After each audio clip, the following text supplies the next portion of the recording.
Salut les amis, After Zap Image numéro 574, on démarre avec l'anniversaire de Mats Hummels, le défenseur allemand du Borussia Dortmund qui fête ses 31 ans. Je vous parle de Mats Hummels puisqu'il affrontera le Paris Saint-Germain comme son équipe du Borussia Dortmund, tirage au sort de la Ligue des Champions qui a eu lieu ce midi et c'est incroyable, il y a des grosses affiches partout, c'est vraiment hallucinant, c'est un magnifique tirage au sort pour les huitièmes de finale de Ligue des Champions.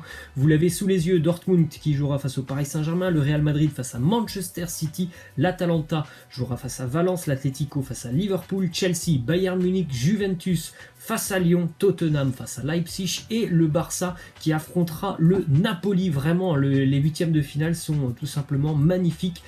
Tous les matchs, moi personnellement j'ai envie de regarder tous les matchs dans cette liste. Ça sera compliqué bien évidemment, mais vraiment les matchs sont hallucinants. On continue donc avec quelques infos autour de ces matchs de Ligue des Champions. Pour Thomas Tuchel, ça sera le retour à Dortmund, c'est son ancienne équipe, donc ça sera un match un petit peu particulier pour lui. Il y a eu des déclarations bien évidemment qui sont sorties dans la presse. Leonardo qui a dit quand même que le tirage était c'était un tirage assez bon finalement, puisque c'est une équipe qui joue, c'est ce que je vous avais dit la semaine dernière. Le Borussia Dortmund c'est une équipe qui joue. Si le Paris était tombé face à l'Atlético, je pense que ça aurait été beaucoup plus compliqué là face à Dortmund, même s'il n'a pas dit que le PSG était favori, parce qu'on sait très bien que ces dernières années le PSG a souvent eu de très très gros problèmes en Ligue des Champions en phase d'élimination directe. Il n'a pas dit que le PSG était favori, mais franchement le Paris Saint-Germain est bel et bien favori, je pense, face au Borussia Dortmund. On continue avec les petites infos du Paris Saint-Germain qui se déplaçait hier du côté de Geoffroy Guichard pour affronter l'AS Saint-Etienne. C'était d'ailleurs les 20 ans du COP de l'avant-garde pour Saint-Etienne. C'était vraiment magnifique à ce qu'on a pu voir du côté du COP, avec pas moins de 8 tifos pendant le match. À quasiment tous les 10 minutes, un quart d'heure, il y avait un tifo qui sortait, et c'était pas des petits tifos, c'était vraiment des choses vraiment magnifiques. Donc une très très belle ambiance du côté de Saint-Etienne. Malheureusement, je pense qu'il y aura la tribune qui sera fermée dans pas longtemps, parce que il y a eu utilisation d'engins pyrotechniques, et je pense que la Ligue va malheureusement sévir, alors que l'ambiance était absolument phénoménale.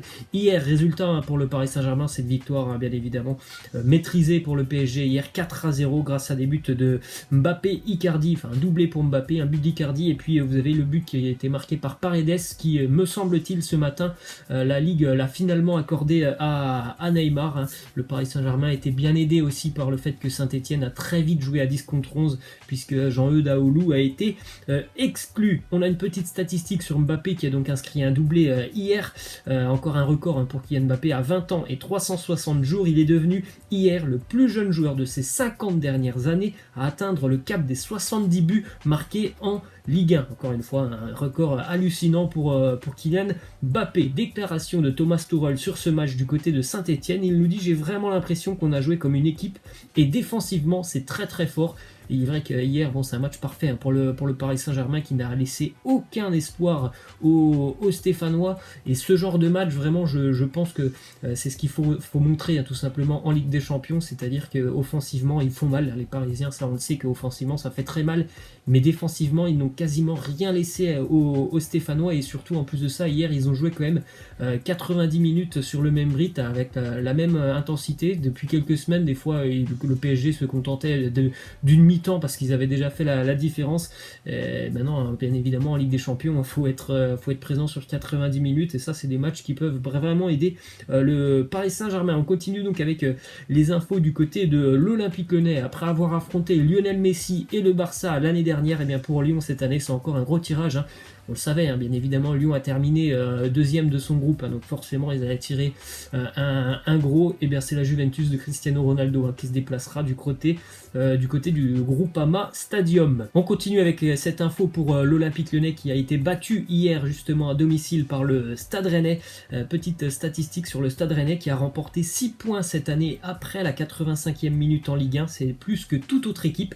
A l'inverse, l'Olympique Lyonnais est celle qui a le plus perdu de points dans les 5 dernières minutes d'un match. En l'occurrence, ils ont déjà perdu 5 points, les Lyonnais, après la 85e minute. Hier, c'est Eduardo Camavinga, le jeune joueur de 17 ans, qui a crucifié l'Olympique lyonnais. Ensuite, des statistiques assez incroyables sur les défenseurs du côté de Lyon. Cette année, il y a les trois défenseurs centraux qui font le moins de passes vers l'avant en Ligue 1, mais il y en a quand même deux qui sont du côté de Lyon. En l'occurrence, c'est Jason Denayer et Joachim Andersen.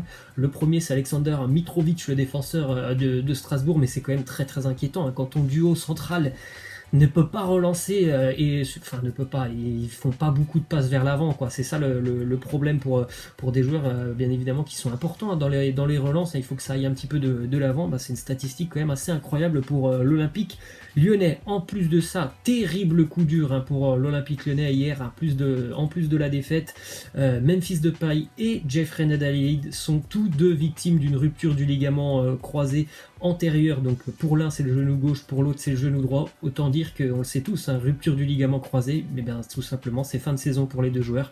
Donc c'est vraiment un gros coup dur pour l'Olympique lyonnais parce que franchement on va pas se mentir, les deux meilleurs joueurs de Lyon depuis le début de l'année, c'est bien Memphis Depay et Jeffrey Nadalid.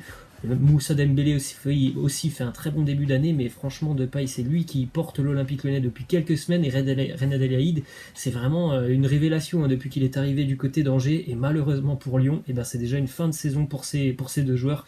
C'est vraiment un très gros coup dur pour les Lyonnais.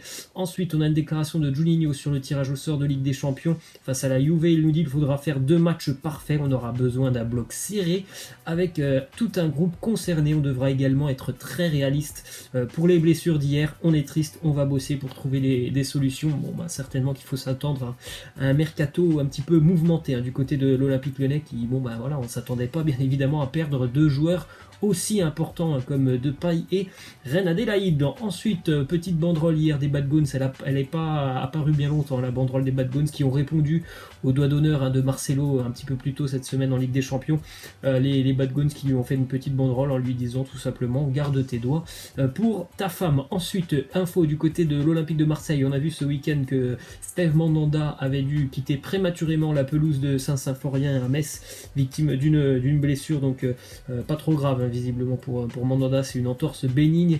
Il pourrait même être présent dès ce week-end face à Nîmes. On continue avec une déclaration de Karim Benzema qui nous dit: je veux gagner la Liga et je peux aider mes coéquipiers avec le jeu et les mots. Je suis le 3e capitaine et je dois aider. Hier il a encore aidé hein, Benzema, puisque le Real était quand même bien mal engagé hein, du côté de Valence. Les Madrilènes étaient menés 1-0 jusqu'à la 93e minute et Karim Benzema, dans un cafouillage sur un corner, a réussi à mettre le ballon au fond, ce qui permet au Real de prendre un bon point du côté de Valence. C'est jamais simple d'aller prendre des points à Valence, donc c'est plutôt un bon point pour les Madrilènes. On jette un petit coup d'œil à moins de 3 jours maintenant du Classico entre le Barça et le Real, ça sera mercredi. Et bien on jette un petit coup d'œil au classement de la Liga qui est hyper serré, puisque le Barça a 35 points et le Real a 35 points, donc voilà, c'est quand même très serré cette année en Liga. On continue aussi avec pour la Ligue des Champions un duel vraiment alléchant entre le Real Madrid et Manchester City, et un duel de très grand entraîneur, Zinedine Zidane qui affrontera donc Pep Guardiola. Comme vous l'avez sur cette image hein, c'était un France-Espagne il y a quelques années. Ça promet vraiment un très gros duel sur le terrain et au niveau aussi tactique hein. Ce sont deux très grands entraîneurs. Autre duel aussi très intéressant en Ligue des Champions, de toute façon il y en a partout. Chelsea qui va recevoir le Bayern Munich pour la première fois en Ligue des Champions depuis la finale 2012 remportée par les Blues. On se rappelle de cette finale 2012, but inscrit par Didier Drogba.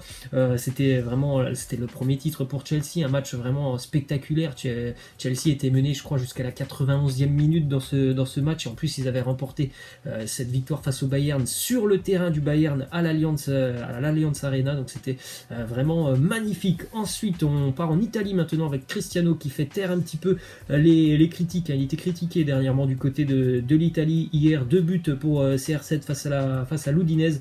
La Juve s'impose 3-1 et relève la tête après la défaite la semaine dernière face à la Lazio. Très joli geste aussi pour Ronaldo hier, puisque lorsque Gonzalo Higuaín a été remplacé, il a donné son brassard de capitaine à Ronaldo. Ronaldo n'a pas voulu le prendre, hein, le brassard. Il est allé se diriger vers Blaise Matuidi et lui a donné le brassard. D'ailleurs, il a eu du mal à lui mettre le brassard au bras. En tout cas, très très joli geste. Pour Ronaldo, ça lui a semblé plus logique que ce soit Matuidi qui porte le brassard sur le terrain. Autre résultat important justement pour la Juve, puisque l'Inter hier se déplaçait du côté de Florence pour affronter la Fiorentina. Résultat un partout entre les deux équipes, contre-performance pour les interistes. En plus, ils concèdent l'égalisation dans le temps additionnel. Donc mano à mano hein, en Serie A, l'Inter à 39 points, la Juve à 39 points. C'est très très serré, un petit peu comme en Liga. Ensuite, petite info sur Philippe Coutinho, je vous en avais parlé samedi et je vous avais dit qu'il était quand même un petit peu décisif hein, depuis le début d'année, ça a été quand même plutôt pas mal, mais il y avait les dirigeants du Bayern qui lui demandaient encore plus sur le terrain. Franchement, samedi, il a montré une performance assez incroyable. Philippe Coutinho, auteur d'un triplé, plus de passes décisives, donc vraiment assez incroyable. Le Bayern s'impose tranquillement face au Werder Bremen, 6 buts à 1. Et on continue aussi avec la performance aussi de très très haute volée hier pour Kevin De Bruyne, qui a marqué un doublé plus une passe décisive. Manchester City s'impose tranquillement du côté d'Arsenal 3-0.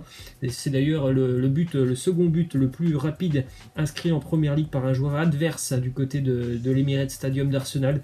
Au bout de 1 minute et quelques, hier, Kevin De Bruyne avait trouvé l'ouverture du score. Et on termine, les amis, avec le tirage au sort des 16e de finale de la Ligue Europa. Vous faites un petit arrêt sur les matchs si ça vous intéresse. Bon, je ne vais pas vous citer les matchs, puisque en plus de ça, il n'y a pas vraiment d'intérêt pour nous, puisqu'il n'y a plus aucun club français. Voilà les amis, c'est la fin. Je vous laisse, je vous dis à la prochaine. Ciao.